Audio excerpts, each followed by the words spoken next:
So let's have a little news roundup, shall we? And I suppose there's nowhere else to start. Exciting times, everyone. Jake Paul versus Gervonta Davis is on. Not a fight though, an exhibition. Buzzing. Fan-fucking-tastic. Don't worry, I won't give this more than a couple of minutes, but I honestly cannot believe that people thought the Joshua fight was going to happen. I mean, let's have it right. This tit is never, ever in a billion years going to step in the ring with a man capable of doing this. Let's see if Anthony Joshua can dispose of the MMA champion! So why old Edward was sitting there believing it himself, I'll never know. I mean, come on, he lost to Tommy Fumbles for crying out loud. He ain't going to get in the ring with a heavyweight knockout machine, is he? I know he didn't look his best in the dubious fight, but bloody hell, he's in better form than Mike Tyson on his fucking Zimmer frame, ain't he? No disrespect, Big Mike, but let's have it right, shall we? He was just stringing everyone along, putting his name out and about alongside AJ, so that when this load of shit dropped, it's massive, massive news. The oldest trick in the book. But hold up, hold the phone. Don't say anything bad about this fight, bruv. You might get sued like Piers Morgan. Bloody hell. So after Piers said Jake's fight with Mike Tyson was scripted, the only smart thing he's ever fucking said, by the way, lo and behold, the problem children goes and sues him. And Piers goes and bends over, takes it straight up the Gary. Brilliant. Well done, Piers. It's like the rich kid at school going to see the headmaster because someone called him a bellend. Honestly, what has this game come to? And by the way, Jake, that ain't doing you no favours because you're not getting to the nub of the problem, are you? I mean, loads of people are saying this about your fights. You've only got to look at the comments. So instead of suing everyone like a baby because you want respect, maybe you need to make a credible fight against a legit active boxer and prove yourself so that you can change the narrative and get the respect. But what you do? Whilst crying about people saying your fights are rigged, you put on a fucking rigged fight, you spud. An exhibition is basically a rigged fight. It's a predetermined outcome where no one wins and no one loses. I can't fucking stand them. Anyway, we all get it. Loads of money, people are going to watch, whatever. Don't get me started on Tank though. The man's an incredible boxer, but let's have it right. He swerved everyone, cheated against Lamont Roach, and outside the ring, absolute wrong'un. Moving on. And talking of not happening, it's no longer happening for old Don Charles and Daniel Dubious. Shock horror, nobody saw that one coming. In fact, he's had a complete revamp and he's got Sam Jones on the team now. A very good move in my opinion. Sam's going to be a brilliant mouthpiece for him. And the talk is of Tony Sims taking over the corner role. Interesting stuff. Yes, Tony's had no heavyweights since Dempsey McKean, and now he's landed Johnny Fisher and Daniel Dubious in the space of a month. I mean, I've got to be honest, I'm not quite sure what Tony Sims can do that Don Charles couldn't. Don's the one that transformed him into a world champion briefly and changed his life, so how do you top that?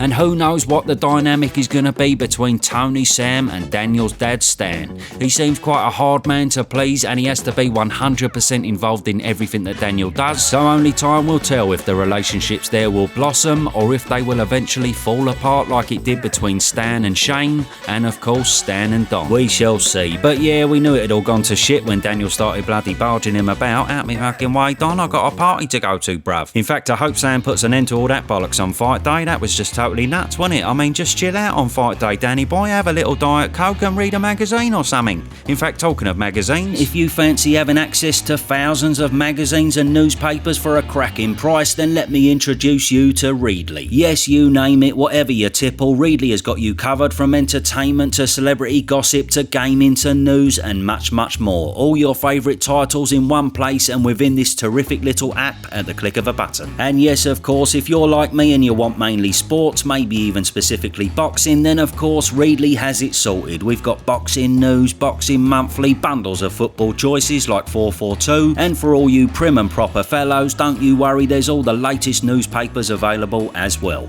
Lovely stuff. Plus, don't you worry, you won't smash through your data. Reedley allows you to download for offline reading, and with one account you can have up to 5 individual profiles. In fact, it might be a nice present for your dear old mum so she don't have to keep going down the shop. So sign up today with my link below and you'll get a free 2-month trial. It's time to start reading with Reedley. Anyway, talking of the Sim stable, look out people, Eubank vs Ben 2 is on, baby. Oh yes, I did say old Christopher ain't going to go anywhere else. I mean, there's just too much money on the table and it's money for a fight that he's already won before. Plus, he's probably given most of his purse to Neymar in the meantime and now he fucking skint again. Well, to be fair, it's had a mixed reception so far. A lot of people think it was the perfect storm last last time out and it can't be repeated, so leave it be. And yes, fair enough, each to their own. Personally though, I certainly am Roy Keane because of course it was an absolute cracker.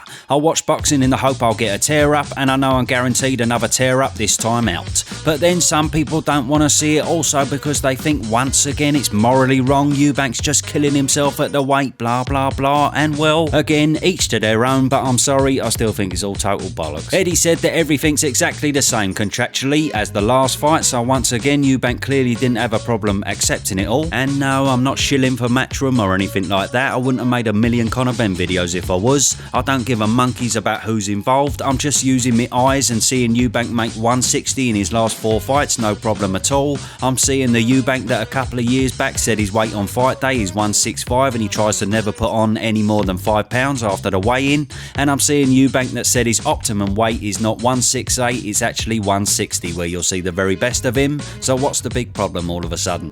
What sort of weight would you think it would be at? Will we see another catch weight, do you think? He walks around, I guarantee he walks around heavier than me. I walk around 168. But by the way, don't get me wrong, I love Eubank. I think he's brilliant and I'm not having a go. I just reckon he's milking all this weight stuff to get the sympathy. Let's be real, thousands of fighters have to work hard to make weight, that's nothing new. And I mean, let's be honest, it's not that far-fetched for him to be lying, because we're talking about the Eubank Jr that lied about wanting to fight Golovkin, who lied about wanting to fight Canelo, and who lied about wanting to fight for a world title. He could have done all that easily throughout the course of his career. Anyway, maybe I'm wrong, fuck knows, it's only my silly opinion.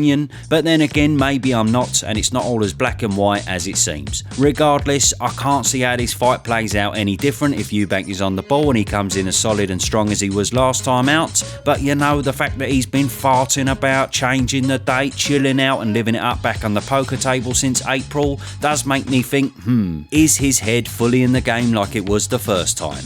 Don't get me wrong, he'll obviously train just as hard, but is he playing a bit of catch up on Ben, who was back in the gym straight away training hard for what he thought was going to be a September date? We shall see. I'll tell you one thing though, if Conor don't step to Eubank on that first face-off and lob a fucking egg straight on his noggin, then he really has missed an opportunity.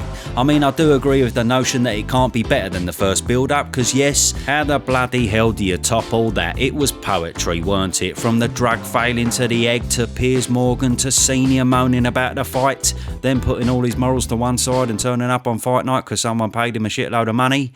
Yeah. Either way though, you'd imagine it'll be half decent, because Eubank doesn't really do bad pressers. He is the master, and he's bound to say something that's going to rile him up and get Team Ben taking the bait once again. Anyway, bring it on. November the 15th at Spurs, lovely jubbly, and hopefully we get a big fat fight in December as well, which is something on the old Saudi radar, so the end of the year could be very juicy. And then what else is going on? Oh yes, Benos Shalomos has officially signed with the BBC.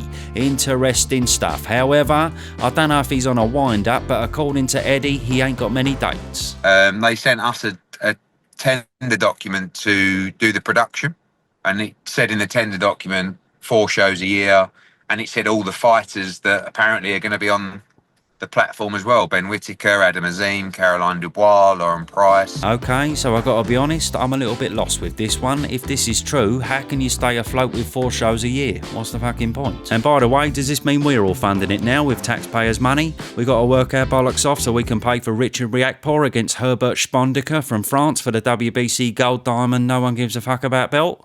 Alright, buzzing. No, I'm joking. No good luck to Ben. I suppose fair play, because he's managed to land himself on the biggest platform in terms of eyeballs within the whole of UK media.